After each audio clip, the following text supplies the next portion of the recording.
রামনবমী পালন করা হয় শুক্লপক্ষে হিন্দু ক্যালেন্ডার অনুযায়ী চৈত্র মাসের নবমী তিথিতে। এই বছর অর্থাৎ 2024 সালের দিনটি পড়েছে বুধবার 17 এপ্রিল। সনাতন ধর্মে বিশ্বাস করা হয় ভগবান বিষ্ণুর অবতার হিসেবে পৃথিবীতে এসেছিলেন রাজা দশরথের পুত্র রাম। আর আদর্শ মানুষের প্রতীক হিসেবে পরিচিত মর্যাদা পুরুষোত্তম রামের জন্মও নাকি হয়েছিল চৈত্র নবরাত্রির একদম শেষে মা সিদ্ধিদাত্রীর পুজোর দিন। তাই প্রাচীন কাল থেকেই এই দিনটিকে রামনবমী হিসেবে পালন করে আসছেন সনাতন ধর্মের মানুষরা। এটা বিশ্বাস করা হয় এই দিন দুপুরে পৃথিবীতে জন্ম নিয়েছিলেন রাম। তাই প্রতি বছর ওই সময়টিতে মন্দিরে গিয়ে রামের পুজো ও বিভিন্ন ধরনের নিয়ম পালন করেন রাম ভক্তরা। উপবাস রেখে ভগবান হিসেবে রামকে পুজো করার সঙ্গে সঙ্গে তার আশীর্বাদও প্রার্থনা করেন। ভারতের পাশাপাশি রামনবমী হিন্দুরা পালন করেন নেপাল, বাংলাদেশ, উত্তর আমেরিকা ও ইউরোপে। তো এখন আপনারা জেনে নেব এই বছর রামনবমীর পুজো কখন কোন তিথিতে হবে বা এর কী তাৎপর্য। রামনবমী পালন করা হয় শুক্লপক্ষে হিন্দু ক্যালেন্ডার অনুযায়ী চৈত্র মাসের নবমী তিথিতে। আর এই বছর অর্থাৎ 2024 সালের দিনটি পড়েছে 17 এপ্রিল বুধবার, অর্থাৎ আজকে। সেই উপলক্ষে অনেক আগে থেকেই প্রস্তুতি নেওয়া শুরু করে দিয়েছে সনাতন ধর্মের মানুষরা। গত 22 জানুয়ারি প্রায় 500 বছর বাদে অযোধ্যায় রাম মন্দির প্রতিষ্ঠার ঘটনা বিষয়টিকে আরও প্রভাবিত করেছে। পৌরাণিক মতে প্রাচীনকালে রঘুবংশীয় রাজা দশরথের কোনো সন্তান ছিল না। তাই ঋষি বশিষ্ঠের পরামর্শে তিনি পুত্র কামনা করে একটি যজ্ঞ করেন, যার ফলাফল হিসেবে রানী কৌশল্যা জন্ম দেন রামকে। সুমিত্রার গর্ভে জন্ম হয় শত্রুঘ্ন ও লক্ষ্মণের, আর কইকেয়ীর গর্ভে জন্ম হয় ভরতের। রামকে ভগবান বিষ্ণুর সপ্তম অবতার হিসেবে চিহ্নিত করা তার উজ্জ্বল ও আদর্শময় চরিত্র এবং সমগ্র জগতের প্রতি আচরণের জন্য। এই কারণে রামকে মর্যাদা পুরুষোত্তমও বলা হয়। ভারতে এই দিনটি মহা সমারোহে ও অত্যন্ত ভক্তি সহকারে পালন করা হয়। সনাতন ধর্মের অনেক মানুষ তাদের বাড়ি যত্ন সহকারে পরিষ্কার করার পাশাপাশি বাড়ির প্রধান দরজা ফুল ও আলপনা দিয়ে সাজান। কেউ কেউ আবার রামের ছোট মূর্তি নিয়ে এসে তার পুজো করেন। দিনভর উপবাস করার পাশাপাশি রামায়ণ পাঠ করা হয়। যজ্ঞের আয়োজন করার পাশাপাশি রামের ছবি নিয়ে শোভাযাত্রাও বের করা হয়। রামের জন্মস্থান হিসেবে পরিচিত উত্তরপ্রদেশের অযোধ্যায় রথে রামের ছবি ও মূর্তি রেখে মহা সমারোহে বিশাল বড় শোভাযাত্রাও বের করা হয়। এছাড়াও চৈত্র মাসের শুক্লপক্ষের নবমী তিথি নানান কারণে বিশেষ। এই তিথিতে একদিকে দেবী দুর্গার পূজার্চনা হয়, অন্যদিকে এই তিথিতেই রামচন্দ্রের পুজোর বিধান রয়েছে, কারণ এই তিথিতেই জন্মগ্রহণ করেছিলেন রাম।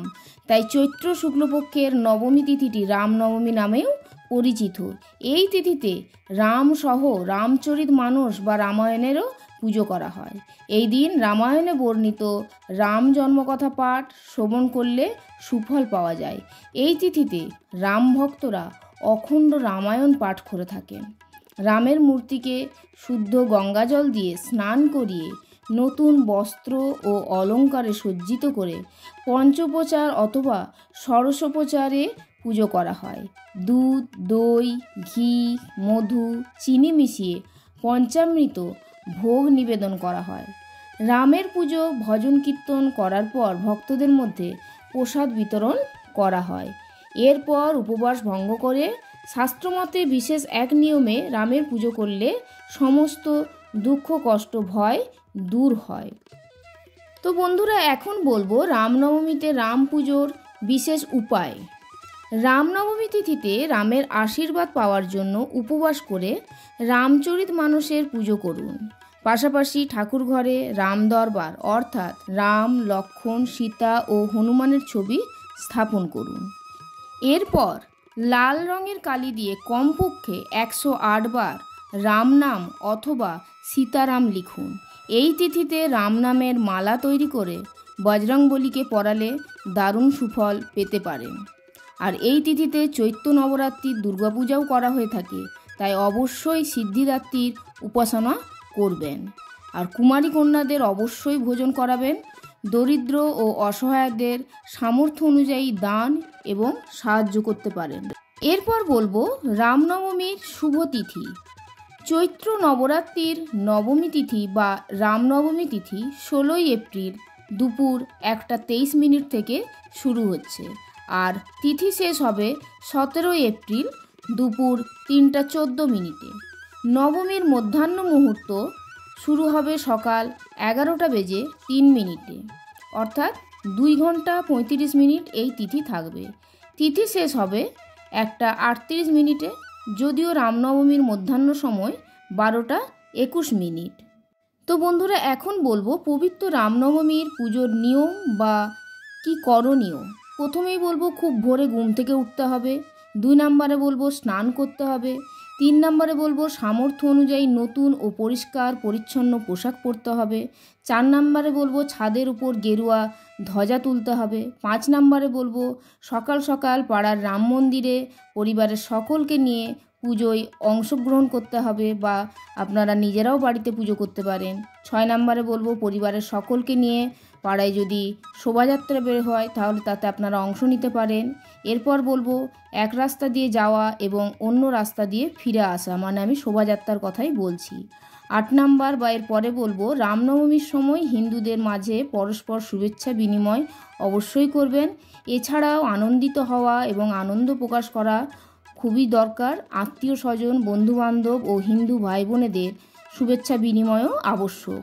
রামনবমী একটি সুযোগ যা আত্মীয়তা সম্পর্ক জোড়া লাগানো এবং যাদের মধ্যে ঝগড়া বিবাদ আছে তাদের মিলিয়ে দেওয়ার সর্বোত্তম সময়। সবার সাথে কোলাকুলিও করতে পারেন। প্রত্যেক হিন্দুর উচিত সম্মিলিত ও ঐক্যবদ্ধ জীবনযাপন করা। ছিন্ন বিচ্ছিন্ন হওয়া একেবারেই উচিত নয়। এরপর আপনারা বিকালে সামর্থ্য অনুযায়ী আত্মীয় স্বজনসহ পাড়া প্রতিবেশীদের নেমন্তন্ন করে খাওয়াতে পারেন এবং অসহায় গরিব হিন্দুদেরকেও সহযোগিতা করতে পারেন। শেষে বলবো প্রত্যেকেই সামর্থ্য অনুযায়ী দান করুন কোনো হিন্দু জাতীয়তাবাদী সংগঠনকে। শেষ হলো আজকের ভিডিও। জয় শ্রীরাম।